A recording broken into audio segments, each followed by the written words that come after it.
Another set na naman po ng set A ng Shinong Rice Mill Machine na na-deliver namin sa Barangay Dilapa, Quezon, Bukidnon.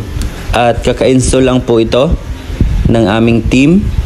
Set A po ito at makikita nyo po dito ang actual testing ng bagong install ng Shinong. Ayan po. Hindi po siya mahirap i-install at madali lang po siyang i-operate. Itong hose na to ay pwede nyo pong palitan ng plastic na PVC or PVC pipe.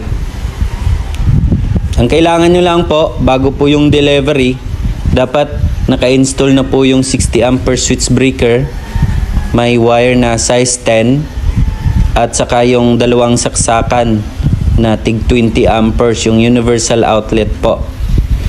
Sa mga interested po na bumili or magpapadeliver na po, una po, add friend nyo na po ako sa Facebook. Ito po yung Facebook ko po, Ian Arcas Canillas. Pwede rin po kayong tumawag sa cellphone number ko. Ayan ho, 0968850977. Tawag lang po kayo. At nagde-deliver po kami kahit saan sa Pilipinas Mapa Luzon, Visayas at Mindanao. Libre na yung installation.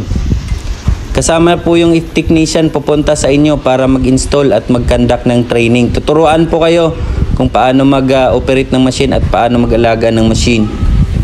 At kung Visayas at Mindanao, kapag tawid dagat po from Manila, meron po charge yung door-to-door delivery.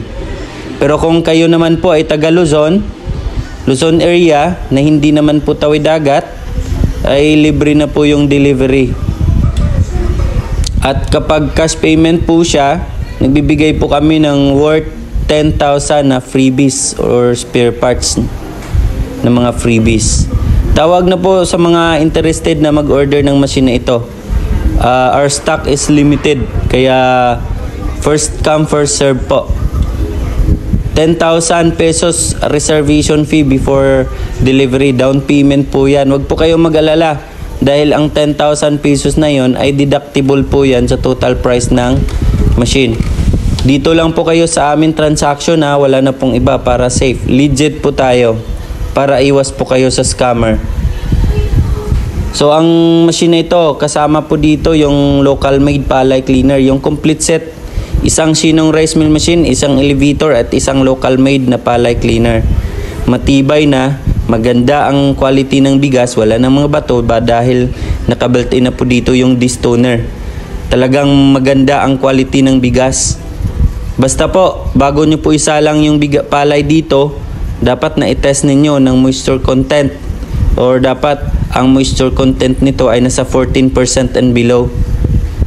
Maliit lang po ang paglalagyan ng machine. 5 meters by 4 meters, pwede na po.